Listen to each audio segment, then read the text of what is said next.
Ya, Assalamualaikum warahmatullahi wabarakatuh. Teman-teman, hari ini kita akan melihat pemandangan-pemandangan dari apartemen menuju kampus Kanazawa University Jepang. Hari ini kita pakai sepeda listrik, ini masih 80% baterainya, jadi kuat beberapa hari lagi ke kampus. Ini perjalanan dari apartemen ya. Ini namanya apartemen Okuwa Jiyutaku, perumahan Okuwa yang milik pemerintah. Jadi di sini relatif murah. Cuma untuk masuk ke sini harus apply dulu. Ada beberapa persyaratan yang harus dipenuhi. Tapi harganya jauh lebih murah dibanding dari apartemen swasta. Dulu saya sebelum ke sini pernah tinggal di apartemen swasta, harganya 6 kali lipat. Sekarang di sini harganya cuma 11.000. Sekitar 1.500.000 per bulan dengan 3 kamar, luasnya 80 meter persegi. Kalau dibandingkan dengan harga di Indonesia pun lebih murah. Di sini ya, alhamdulillah. Cuma dari apartemen ke kampus cukup jauh ya, jadi harus naik sepeda sekitar 4 kilo dan jalannya kalau berangkat nanjak, tapi kalau pulangnya turun. Nah, ini melewati beberapa pertokoan. Di sini ada spot depo. Pertokoannya banyak ya, ada Daiso, Valor, Yamada.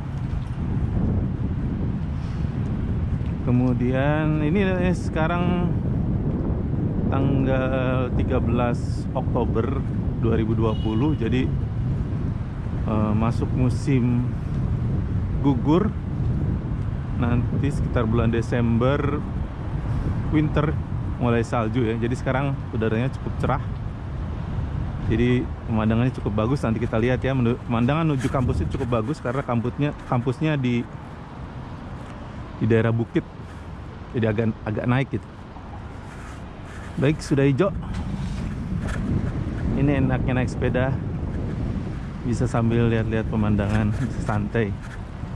Tapi perlu energi, tapi energi yang membuat kita sehat insya Allah ya. Itu ada beberapa tulisan, ada Subasa, ada Onsen, ada Katamachi Wakunami. Kita ke arah Katamachi Wakunami, Tagami tepatnya ya. Sebelah kiri ini ada Yamada,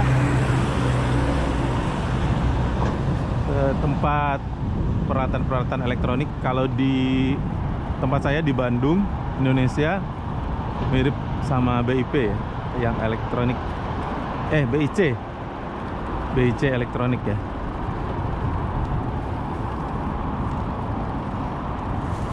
Ini kalau kita lihat sebelah kanan itu pemandangan, ada bukit-bukit dan ada gunung ya, gunung yang agak jauh tuh, itu gunung. Jadi di sini pemandangan cukup komplit. Ada gunung, ada bukit, sebenarnya ada pantai juga.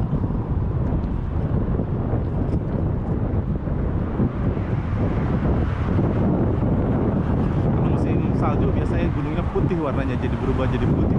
Sekarang masih kelihatan biru ya. Nah, ini bisa naik lewat atas, cuma lewat atas cukup nanjak, tanjakan gitu ya. Kita lewatnya Tagami aja, jadi biar lebih datar. Nah, jalan ini khusus peruntukannya buat yang bersepeda atau jalan kaki. Kalau jalan raya tadi untuk yang motor, mobil. Di Jepang sini itu kalau perjalanannya tidak terlalu jauh, kebanyakannya naik sepeda ya, sepeda. Kalau motor itu jarang sekali yang naik motor ya.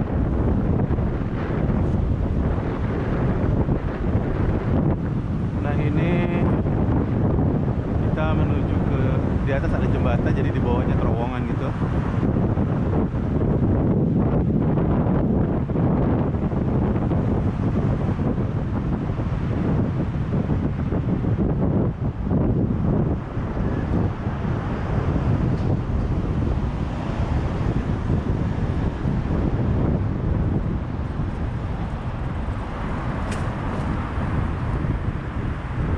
ini kita menuju terowongan.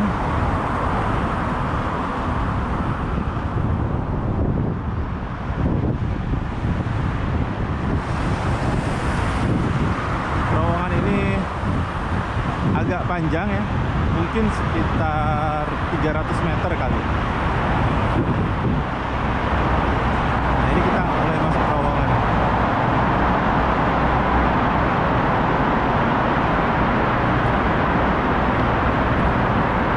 Ada pagar pembatasnya, jadi sepeda sama pejalan kaki relatif aman ya lewat sini.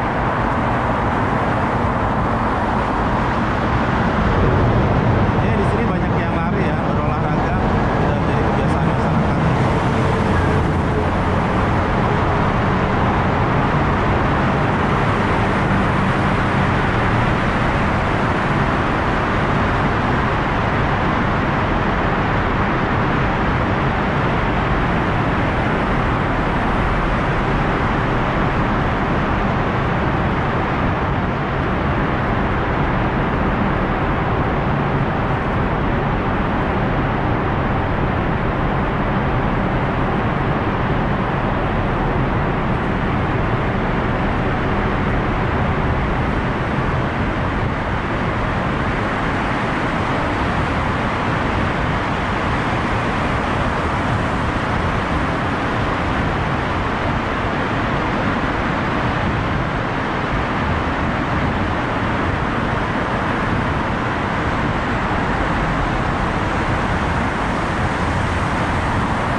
Ini sebentar lagi kita akan keluar dari terowongan. Kita masuk ke daerah Tagami. Tagami itu daerah seperti desa itu, desa sebelum kampus.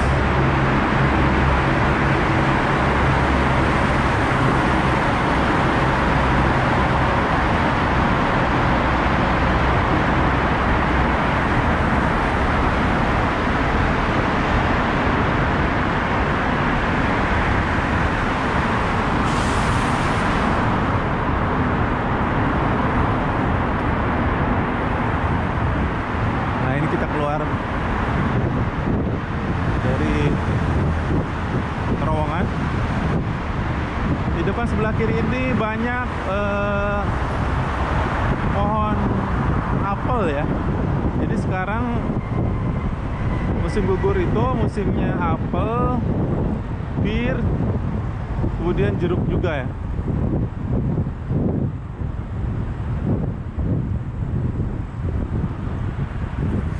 Nah, kita lewat ke sebelah kanan karena akan menuju kampus.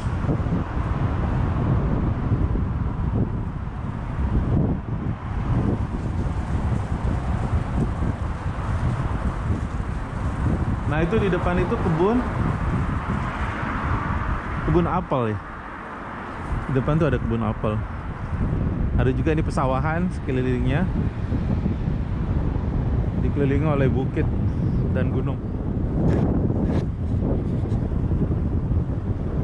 Ini agak naik jalannya sedikit, tapi karena ini pakai sepeda listrik, jadi tanjakan ini nggak terlalu berat ya.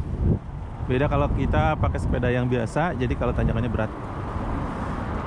Makanya tiap hari saya pakai sepeda yang listrik, yang dicas ya. Tapi tetap digoes, bukan berarti nggak ada tanpa goes sama sekali. Digoes tapi tenaganya sedikit.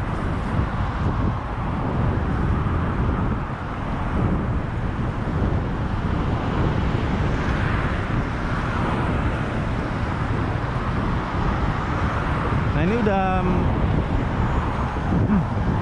masuk ke wilayah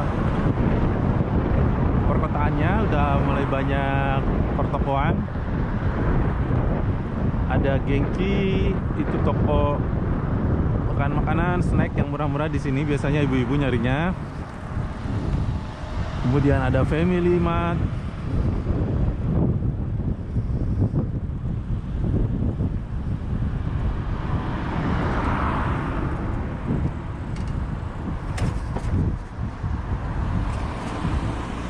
Kemudian di depannya lagi ada Uniqlo, ada McD, ada Nitori, Aeon, dan lain sebagainya. Tapi nanti kita lewat kanan, lewat belakang kampus, relatif cukup sepi, tapi jaraknya lebih dekat walaupun nanjaknya cukup panjang. Ini lubang hijau agak dipercepat.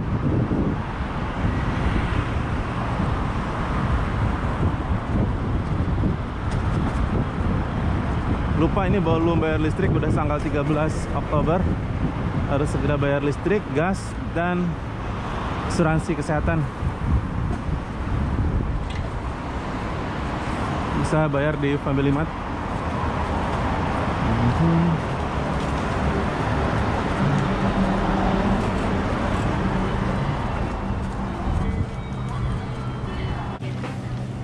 Jadi totalnya udah 22.000 untuk air, gas, listrik, asuransi kesehatan, semuanya 22.000 yen atau sekitar 3 juta. Mahal sekali. Memang di sini listrik, gas mahal, biaya hidup mahal juga. Jadi harus hemat-hemat dari biaya yang lainnya, karena biaya itu agak sukar untuk dihemat ya. Kalau listrik, asuransi kesehatan udah ini udah paling murah karena ini untuk student. Asuransi kesehatan sendiri sekitar 7.000 flat itu per bulan. Listriknya antara 7.000 sampai 10.000 tergantung pemakaian. Air dan gas ya sekitar 7.000. Itu udah rutinnya ya segitu. Totalnya sekitar 3 juta kalau dirupiahkan. Ya, bismillah, mudah-mudahan ada rezekinya. Kita lanjutkan lagi perjalanannya setelah kita bayar listrik.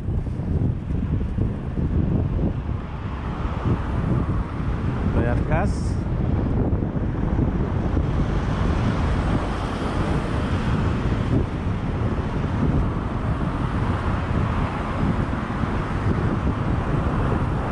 Ini udaranya cerah ya, jadi kita nanti kalau udah dekat kampus kelihatan pemandangannya sangat bagus.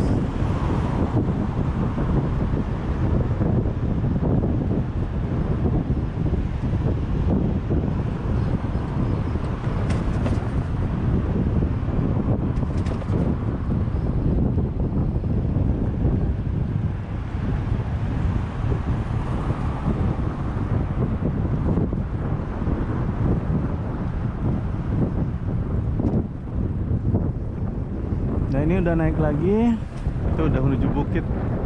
Balik bukit itu ada kampus. Jadi kita menaiki bukit itu. Ini ada klinik. Klinik ini cukup lengkap walaupun kecil ya. Dulu saya suntik meningitis di klinik ini. Klinik yang lain malah nggak ada, jarang. Di situ malah ada. Padahal kliniknya kecil. Nah ini daun-daun sudah memerah. Nanti sebentar lagi warnanya akan berubah dari hijau jadi kuning merah gitu, jadi sangat bagus. Nanti kita lihat videonya kalau sudah menguning memerah semua ya, biar bagus. Nah ini lampu merah terakhir nih menuju kampus. Kita tunggu hijau. Ini masih merah. Sini kalau udahlah hijau, jalan kaki dan sepeda diutamakan. Jadi mobil akan berhenti kalau ada pejalan kaki dan sepeda. Tuh mobilnya berhenti yang sebelah kanan karena saya ada pakai sepeda lewat.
nggak terlalu berat, menghemat energi. Depan ada tulisan Kanazawa University, belok kiri ya. Jadi ini jaraknya 4 kilo, tapi kalau naik bis muter-muter gitu, satu kali jalan itu sekitar kalau dirupiahkan 100.000, dua kali jalan 200.000. Waduh, mahal ongkos bisnis ini, makanya banyak yang pakainya sepeda saja biar sehat juga. Itu subhanallah ya, pemandangannya udah mulai bagus tuh bukit.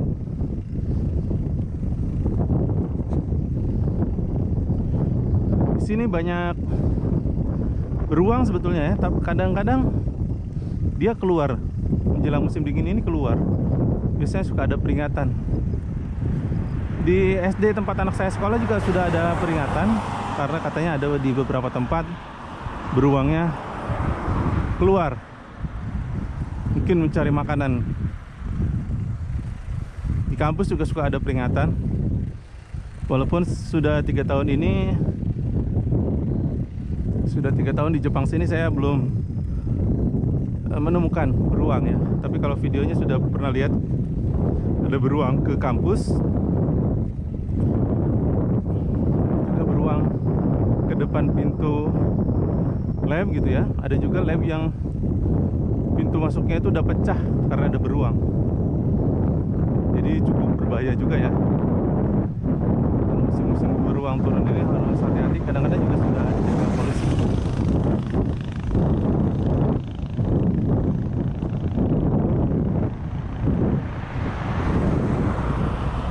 Kalau ada beruang, jangan panik. Diusahakan membunyikan klakson ya. Jadi dia takut dengan bunyi-bunyi kayak klakson gitu, takut dia. Jadi kalau ketemu beruang, bunyikan terus aja ini klakson sepeda ini ya.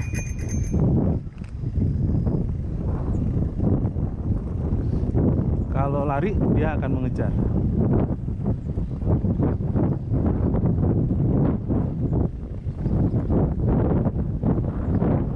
Nah, ini kita menuju terowongan yang pendek sih, cuma 200 meteran. Terowongan ini nanti begitu keluar menuju kampus. Ini pakai sepeda listrik. Sebenarnya ini otomatis ya, ini langsung nyala lampunya kalau digelap gini.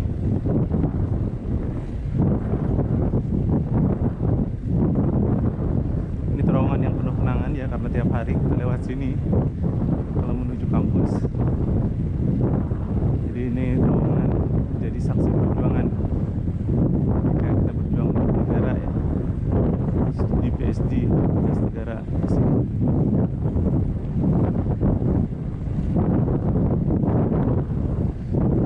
Di depan tuh udah mulai kelihatan ada asrama untuk mahasiswa. Jadi yang mahasiswa yang baru baik dari Jepang maupun mahasiswa internasional,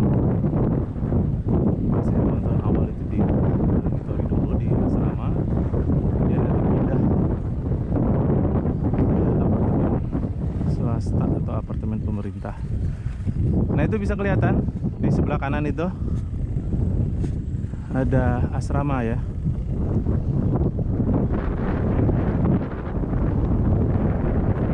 Saya pernah tinggal sebentar di situ waktu awal-awal datang sini sama teman-teman saya. Cukup enak asramanya dan cukup mahal.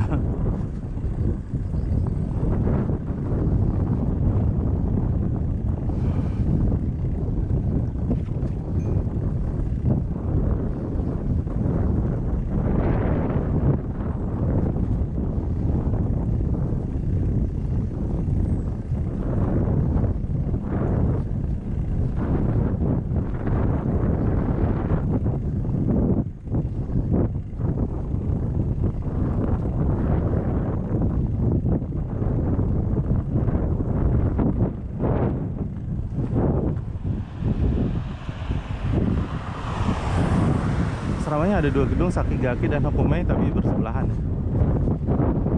Nah, ini subhanallah kita udah nyampe ke kampus ya. agak mendung cuacanya, kelihatan dari awannya. Nah, ini kita lihat di sini ada banyak gedung, ada Natural Science Technology, ada library, ada hall 1, hall 2, hall 3, NSC 1, NSC 2, NSC 3. Ada Cancer Research Institute, ada juga nanti yang baru nanoteknologi yang sebelah kiri itu ya. Nanti sebelah kanan ada NST 4, NST 5. Yang sebelah kanan yang kita lihat itu ada parkiran. Nah, kalau di sini yang punya mobil harus didaftarkan ke kampus, nanti sama kampus dikasih parkirannya di mana. Nah, parkirnya kita harus di situ, nggak boleh parkir sembarangan karena di sini ada beberapa tempat parkir. Nah, sebelah kanan itu NST 3 sama 5. Kalau yang agak jauh itu kampus sosial, ada juga itu kampus administrasi ya. Nah, yang sebelah kiri terlihat ya. Nah, sebelah kiri itu gedung saya. Itu NSC 1, NSC 2, NSC 3. Ini perkantorannya, yang depan ini yang belakangnya laboratorium. Ini ada bus stop juga, tempat tunggu bus kalau akan ke luar ya. Jadi antara NSC 1, 2, 3 dengan NSC 5 itu dihubungkan dengan jembatan ini. Ini jembatan yang jadi ciri khas dari Kanazawa University Jepang ini. Ya. Coba kita lihat. Ini pemandangannya luar biasa kan? Sangat indah, ada bukit-bukit, ada gunung. Nanti kalau salju juga bagus sekali. Tengah-tengahnya ini ada kali begitu, jadi makanya dihubungkan oleh jembatan ini.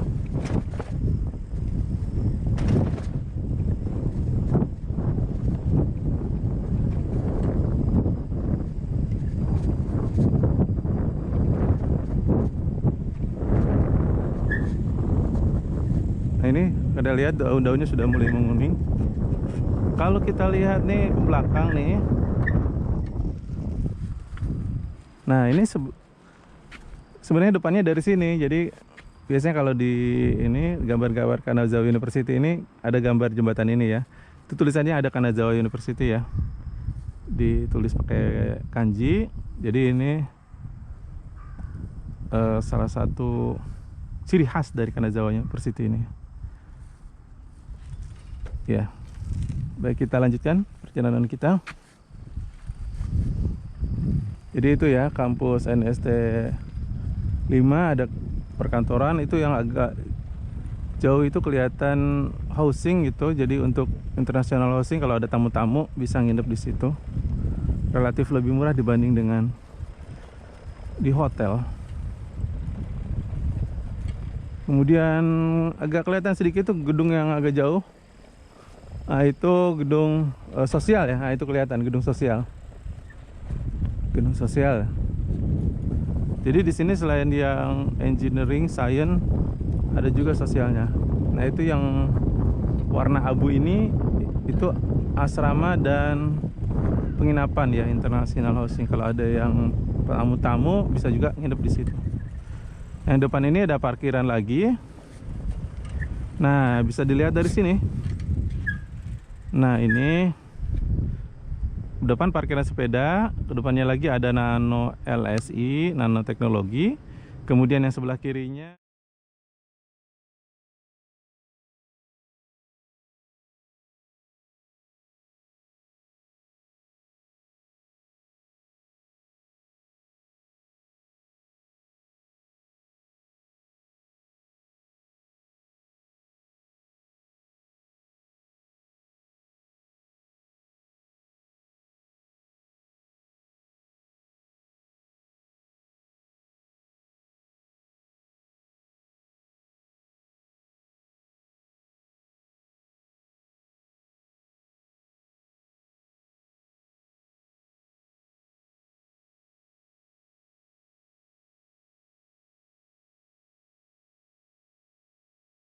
ada Cancer Research, penelitian tentang cancer. Sebelah kirinya lagi ada kantin. Di belakang Cancer Research itu ada gedung banyak, itu NSC 1, 2, dan 3. NSC 1 itu tempat saya, teknik kimia, biologi, mikrobiologi, kemudian farmasi di situ semua NSC 1. NST2 itu lingkungan, teknik lingkungan dan lain-lain, planologi dan lain-lain. NST3 itu teknik mesin dan kawan-kawannya. Ya. Ya, kita parkir di tempat parkir khusus sepeda dan motor saja. Tapi kebanyakannya sepeda, nanti kita lihat ya, kebanyakannya sepeda. Motornya sedikit.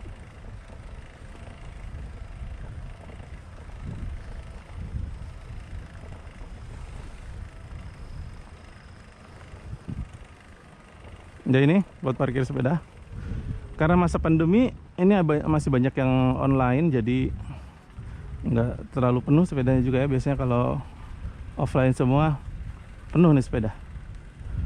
Itu bisa kita lihat sepeda hampir semua, ada 1-2 motor, tapi mayoritas sepeda. Kita parkirkan dekat motor yang bagus. Parkirkan di sini.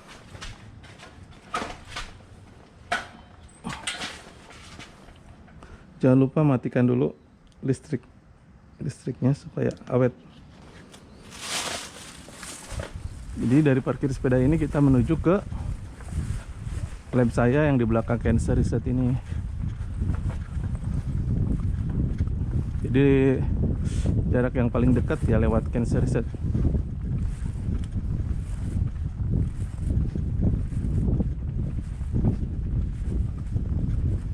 Jalannya agak naik.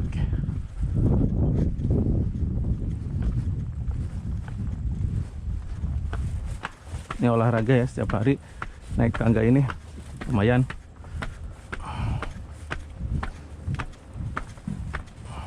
Yang sebelah kanan ini gedung baru belum digunakan. Ini untuk yang riset nanoteknologi ya, itu ada tulisan Nano LSI WPI Kanazawa University.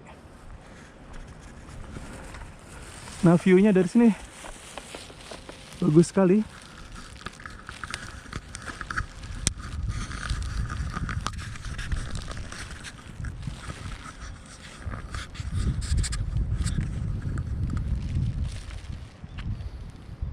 Jadi bisa dilihat ini kampus kita dari parkiran sepeda. Ini ada NST. Yang jauh itu kampus sosial, ini ada NST 45 dan ini kantin Cancer Research.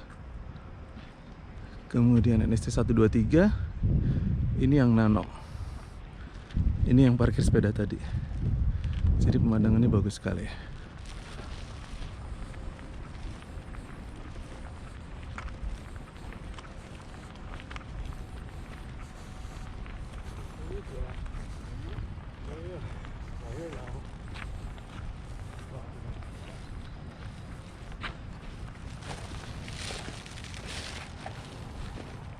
Jadi ini kita masuk